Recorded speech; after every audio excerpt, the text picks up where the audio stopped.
Fala galera, bem-vindos a mais um episódio do quadro Hashtag Pergunte ao Maestro. A gente tá amando gravar esse quadro para vocês e cada vez mais nós temos mais dúvidas, mais interação, o que é incrível. Muito obrigada a todos vocês que têm participado e curtido o quadro aqui com a gente. Olha, se você ainda não viu os quadros ou perdeu algum episódio, clica aqui no card, vai lá, maratona, porque vale muito a pena. E se você tem alguma dúvida, alguma pergunta para o maestro, deixa aqui no box de comentário. Mas antes, dá o seu joinha para a gente saber que você está curtindo esse quadro e para incentivar a gente a fazer cada vez mais vídeos para vocês. Se inscreve no canal para não perder nenhum episódio e compartilha nas redes sociais com seus amigos para que mais pessoas possam vir ver e participar com a gente desse quadro, tá bom? Sem mais delongas, vem comigo! Hashtag Pergunte ao Maestro. Quando ainda estamos aprendendo técnica vocal, quanto tempo é o ideal para estudo técnico e para repertório? Bom, tudo isso depende da sua resistência vocal. Então, se você é um aluno iniciante, você deve diminuir esse estudo técnico e de repertório para, sei lá, 20 minutos de técnica, 20 minutos de repertório. Se você é um aluno intermediário, você pode aumentar isso de meia hora para 1 hora. Quando eu estava fazendo coaching já no meu mestrado nos Estados Unidos, eu fazia aula com o meu coaching de 1 hora. Aí terminava 1 hora, ele falava assim, dá conta de fazer mais 1 hora? É o cantor que sabe se ele tem resistência, se ele tem fadiga, se a técnica dele tá boa para ele continuar. Eu falava, eu quero fazer mais 1 hora sim. Então a gente faria, como eu ia de muito longe para lá, né, fazer, porque mesmo morando nos Estados Unidos, ele morava em outro estado, como eu ia de um estado para o outro, eu queria aproveitar o máximo dele. Se ele tinha um horário livre, eu ia lá fazer aula com ele e fazia 2 horas de aula, por exemplo. Então tudo depende da sua resistência e você precisa ver isso com o seu professor, em que nível de resistência você está, né, para você poder decidir o quanto, tá? Gostaria de saber como aplicar as técnicas dos subregistros do belting no repertório, pois às vezes consegui fazer os exercícios, mas na hora de cantar fica cansativo e difícil. Gostaria de uma referência de volume nos treinos e na música. Geralmente é mais alto que o tom da fala ou pode ser mais baixo? Qual o efeito na voz treinando nesses volumes? Nossa, muita coisa. Vamos lá.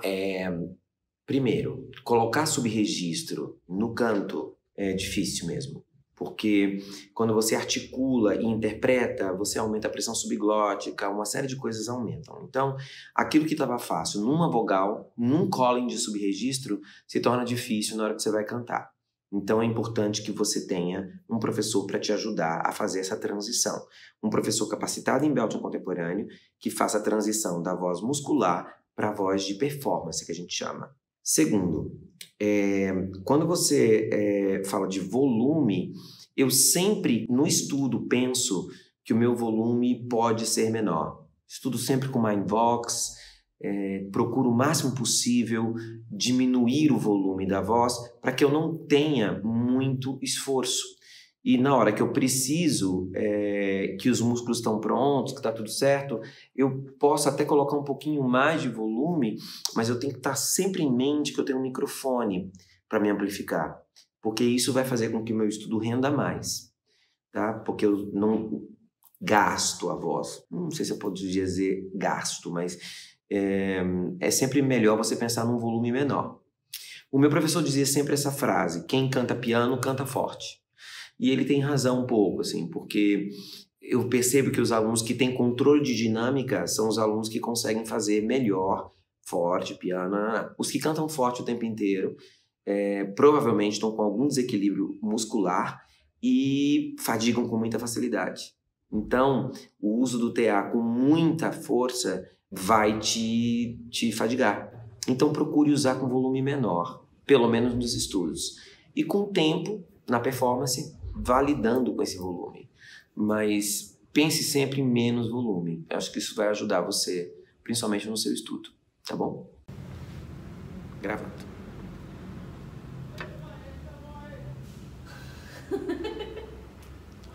Gravando.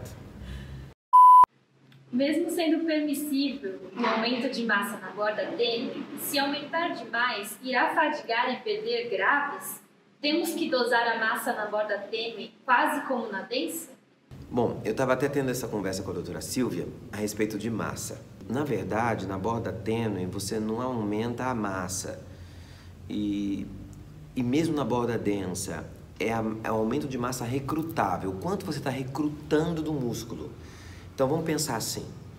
Participação muscular. Na borda densa, a participação do TA é predominante. Na borda tênue, a participação do CT é predominante. O que vai te fadigar na borda tênue? Quando você tenta aumentar o volume da borda tênue. Se você não tem um bom fechamento, um bom equilíbrio de fechadores, o que vai acontecer é que você vai sentir fadiga pelo sopro.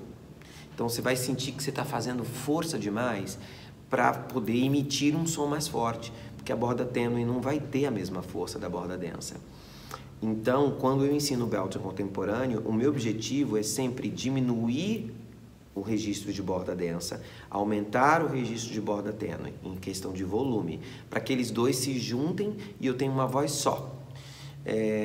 Se você está passando dos limites nesse registro de borda tênue, você provavelmente está soprando demais e a prega não está conseguindo fechar. E aí você sente fadiga, porque você força uma abertura na prega vocal. Então, não pense em massa quando você está falando de borda tênue. Pense em volume, por exemplo. Eu tenho que equilibrar os volumes. Então, vamos equilibrar. O belting está muito forte, o meu speaking está mais fraco. Então, eu vou aumentar a força, a ressonância, o fechamento do speaking e aliviar um pouco o belting, que isso vai fazer com que os dois se juntem. Mas se você fala de fadiga na borda tênue, com certeza você está soprando o ar. E é isso que está te dando a fadiga, tá bom? Maestro, gostaria de saber o que pode ajudar a voz de cabeça a sair com mais volume e menos caricata como falsete. Duas coisas. Uma, um bom fechamento. Se a voz de cabeça tem um bom fechamento, ela vai ter brilho. E aí você sente um tônus de borda densa. E a outra é o corpo que vem da faringe. Ou seja, quando eu amplio a faringe, eu tenho mais corpo na voz e ela parece mais de peito. É essa confusão que às vezes alguns professores de canto usam. Pega a sua voz de cabeça e mistura com o peito. Eu não entendo muito bem isso. Para mim é muito confuso, porque eu não consigo pensar em dois registros misturando. São duas bordas. Mas a cor, essa cor mais densa, mais escura, dentro da voz de cabeça ou do speaking, vai fazer com que a voz tenha tônus. Com um bom fechamento, não vai haver escape de ar. Então eu vou conseguir muito mais sonoridade de fala. Por isso eu dei o nome do registro de speaking, porque não é voz de cabeça, é uma voz falada. Muitas atrizes usam essa voz para falar, inclusive. O speaking pode ser usado para falar, inclusive, nas meninas. E tem muitas meninas que não recrutam TA para falar, que recrutam mais essa borda tênue. Então, com certeza, se você aumentar o seu fechamento e você aumentar a cor com a sua faringe, o registro fica menos caricato, fica parecendo falsete ou falso. Eu acho que esse, na verdade, é o trabalho do professor de canto. É fazer com que a voz de borda tênue tenha a mesma inteligibilidade da de borda densa. Nesse ponto, os meninos têm mais facilidade do que as meninas, porque eles usam mais a borda densa quase que todo o tempo, né? Olá, maestro. Gostaria de saber qual a melhor forma de treinar as passagens de registro, principalmente a primeira. Há muita gente ensinando e cada um de uma forma diferente. Existem exercícios mais eficazes para trabalhar as quebras vocais? Eu não sei o que você está chamando de passagens, porque você fala de passagem e pode ser passádio, e depois você fala de quebras vocais, que aí pode ser o cleque da borda densa para a borda tênue.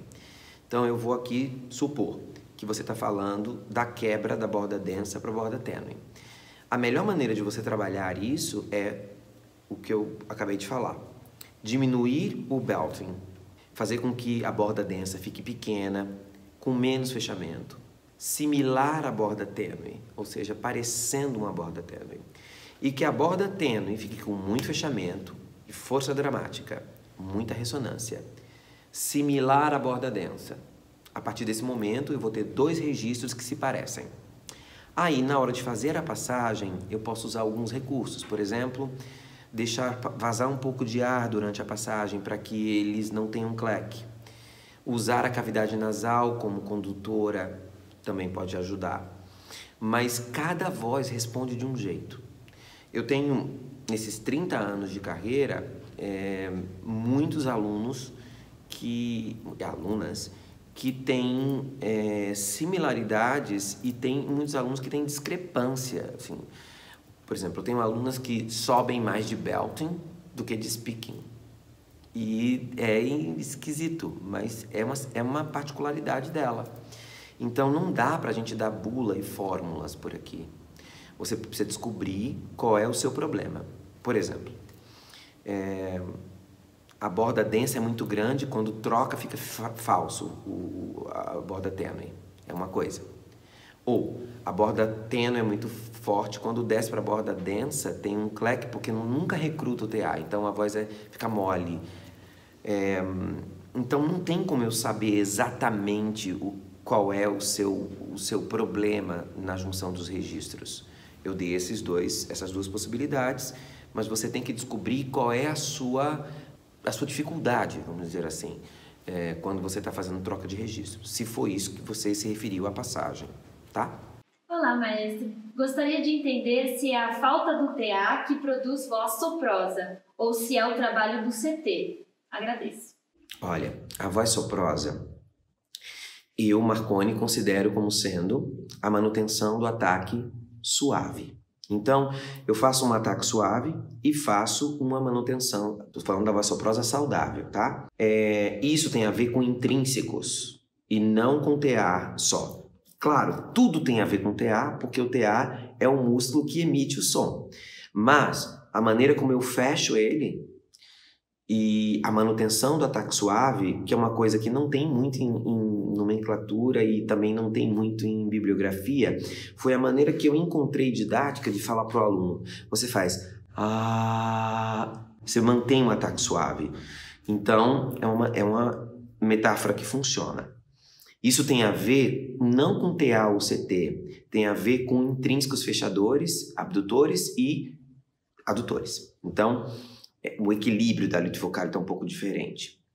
Mas eu não posso dizer que o CT não tenha ação sobre isso, porque o CT pode ter também uma ação abdutora. E aí, mas eu não vou entrar nisso, porque isso é fisiologia avançada e não tem por que a gente falar. Porque assim, a fisiologia ela é muito boa para a gente, para nos ajudar a entender o mecanismo e colocar a própria percepção. Mas quando ela passa de um certo limite, o aluno começa a ficar confuso. E então eu não vou nem tocar nesse assunto, que o CT pode ser também um abdutor, que ele tem função abdutora e ajuda os CAPs a fazer a função abdutora. Não vou falar sobre isso. Vamos falar de intrínsecos fechadores e de ataques. Então, uma voz soprosa saudável é uma voz que fez um ataque suave e fez uma manutenção do ataque suave. Então, os músculos que estão trabalhando são intrínsecos e esses músculos intrínsecos estão agindo de uma forma diferente. Vamos pensar assim, tá? Nem sempre tudo que a gente fala tem uma explicação muscular precisa, mas o que você precisa entender é que essa maneira de se descrever, como por exemplo eu falo manutenção do ataque suave, ela vai fazer com que o aluno rapidamente grave e rapidamente execute. Esse é a coisa mais importante, a não ser que você seja um pesquisador. Aí se você é um pesquisador, você vai fazer medição muscular, vai fazer uma série de experimentos para descobrir que músculo está participando mais sobre aquele efeito. Eu descobri, por exemplo, na minha voz, foi uma coincidência, assim, fazendo o exame, eu fiz um exame durante, 3 horas com o meu médico e a doutora Silvia para ver os subregistros, para ver como eles funcionam. E eu percebi no exame que o meu AA agia de uma maneira diferente. Quando eu fazia uma troca brusca, ele tinha uma conformação. Quando eu fazia uma troca de registros smooth, ele tinha outra conformação. Daí eu conversei com a Silvia, conversei com o mestre, falei, olha, vocês estão percebendo isso? Até estamos, mas não tem como eu dizer que é o AA que faz com que a troca fique brusca. Eu percebi isso, mas eu não pesquisei a respeito. Não é um trabalho de um pesquisador. O trabalho de um pesquisador é muito superior a isso que a gente está fazendo. E eu não sou um cientista vocal. Eu sou um cantor, professor de canto. Então, o meu objetivo é fazer com que você faça. Se eu encontrar metáforas que te ajudem, porque professor de canto tem milhões de metáforas, tá, gente? O professor de canto fala assim... Imagina ter um abacate na sua garganta. Né? É uma coisa que... Imagina que você engoliu 3 mangas. Isso tudo para abrir a orofaringe, sabe? Imagina que a sua voz é uma cascata e tá caindo água o tempo inteiro. Quer dizer, fluxo de ar não parar. São metáforas. São legais, mas tá acontecendo isso? Tem uma cascata? Não tem. Então, cuidado.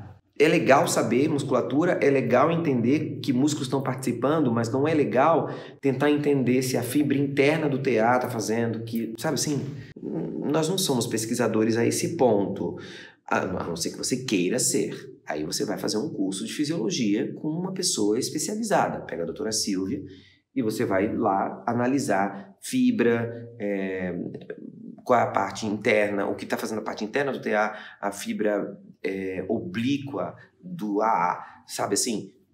A gente vai usar isso, mas para nós cantores não interessa muito, interessa o básico, assim. A gente entender o básico para que a gente possa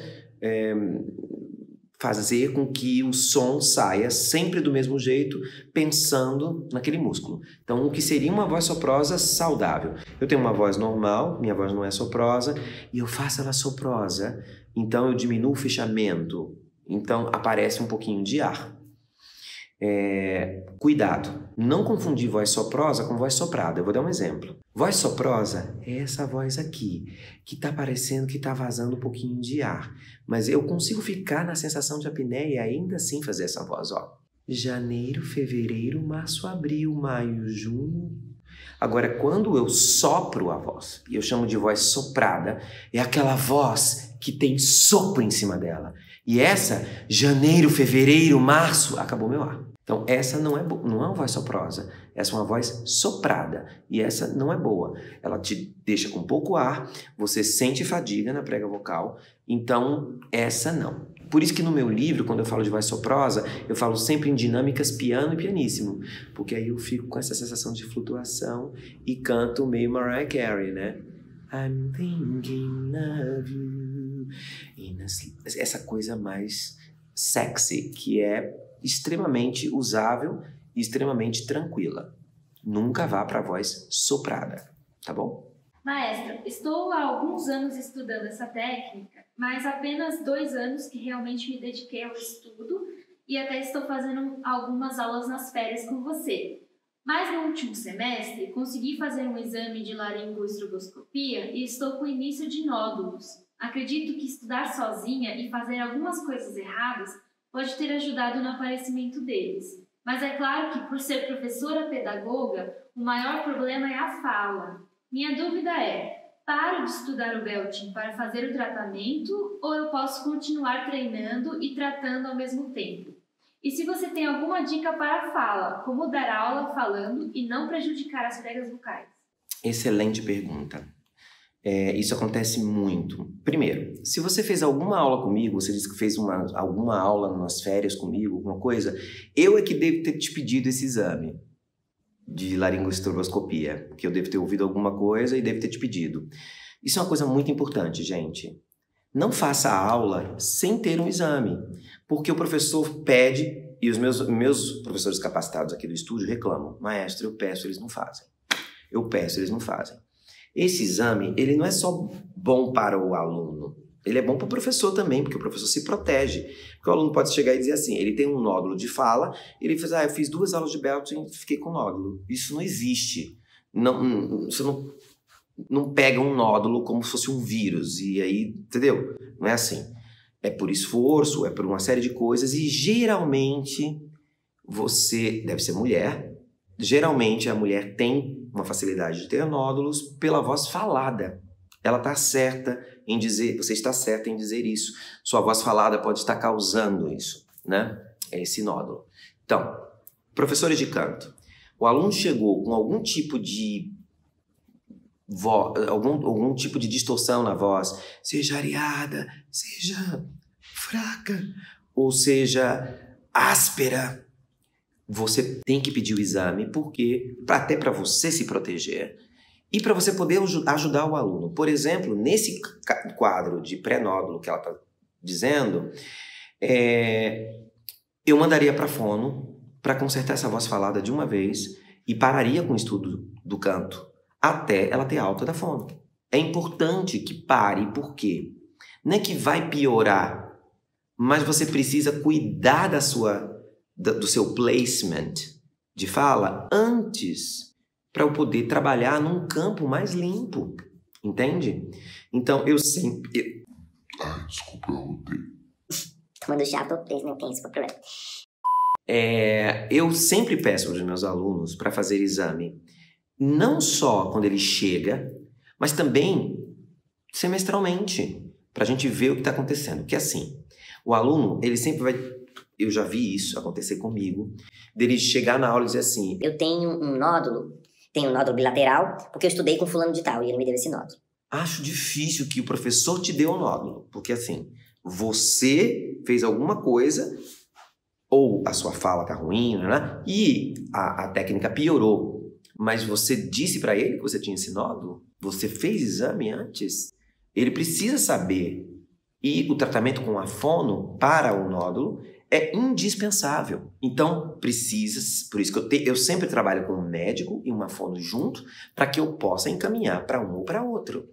Agora, existem problemas que realmente são conjunções. Por exemplo, eu tive uma aluna que sobrecarregava a cavidade nasal. Tinha muita voz no nariz e ela estava com pré-nódulo por causa disso. Era nítido. Ela prendia a voz e botava dentro do nariz. E eu mandei direto para a doutora Silvia. Eu falei, tira essa voz do nariz e corrige esse pré-nódulo. Aí você manda para mim de volta. Porque eu não consigo nem trabalhar. Porque a voz não saía do nariz. E ela está habituada com um ajuste que ela fez que causou esse pré-nódulo. Então, em caso de nódulo ou pré-nódulo, eu mando parar de fazer aula, sim. Porque eu acho que precisa haver uma reabilitação do seu TA. E a fono precisa te ensinar a falar de uma maneira que não te desgaste. Eu não posso te dar dicas de voz falada aqui. Você precisa descobrir o que está errado na sua voz falada que está te causando isso, tá? E para um pouquinho o estudo do belting, você fez poucas aulas, então você não... Provavelmente você nem está beltando ainda. Pare um pouco, corrija isso com fono, melhore a sua voz falada e aí volte, tá? Coisa muito importante, não se opera mais nódulo, tá? Isso é uma coisa do passado. Fono resolve esse problema. Então, médicos que queiram operar você, aí eu tô falando uma coisa aqui super tabu. É tabu? É. Mas evite cirurgia de qualquer situação, sabe? Se a fono pode te ajudar, se um professor pode te ajudar, um médico tem que entender isso e insistir para que você faça o tratamento. Aí não tem como, uma coisa que não tem como, tá? Aí tudo bem, vai discutir com o seu fono, vai discutir com o seu médico. Mas tratamento de nódulo é tratamento para fonoaudiólogo. Então, vai te ajudar, você vai sentir muito melhor na sua voz falada. Esse tratamento vai surtir muito mais efeito na sua voz falada e a sua voz cantada vai ter benefícios. Porque na hora que você for fazer o belting, seu fechamento vai estar melhor, tudo vai estar melhor. Eu adorei essa pergunta e especificamente eu acho que professores de canto precisam saber disso. Professores de canto, quando vocês observarem está fazendo exercício de voz de economia com um aluno e está com Mindvox e está ouvindo que tem suprosidade, ou tem fraqueza, ou tem aspereza, está ouvindo isso? Peça exame. Sempre. Eu sempre peço, na verdade. Sempre. Se for criança, então, sempre. Porque eu preciso saber aonde eu estou trabalhando. Eu só não peço exame quando vem encaminhado por uma fono. Aí eu não peço, porque já vem encaminhado pela fono, então eu sei que já está sendo tratado, que já está pronto para fazer. A fono deu alta, tá beleza. Façam isso, tá? E cantores, de 6 em 6 meses, façam um exame. Eu acho engraçado que é o meu médico que me chama para fazer o exame. Tá na hora já, ele me manda mensagem, já chegou. Eu sempre faço manutenção e sempre faço o exame. E ele fala, já deu 6 meses, você tem que voltar. Eu acho... Ele é meu amigo, meu querido, Dr. Flávio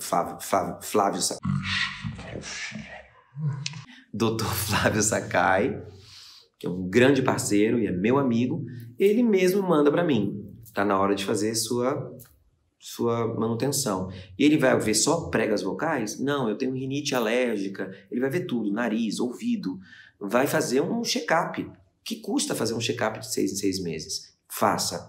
Mesmo depois que você terminar o tratamento de fono, que você tiver alta, faça de novo. De vez em quando, faça de novo. Porque às vezes o nódulo volta. Né? Você perde o placement, perde aquilo que você estava fazendo e ele volta. Tá bom? Então, dá uma paradinha agora, faz o tratamento, depois você volta. Tá bom? Provavelmente você já tinha esse nódulo há muito tempo. Tem gente que tem um nódulo adaptado.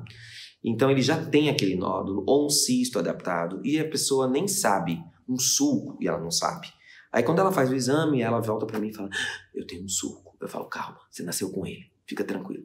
Mas a gente sabe onde está pisando. Tá bom? Espero ter ajudado.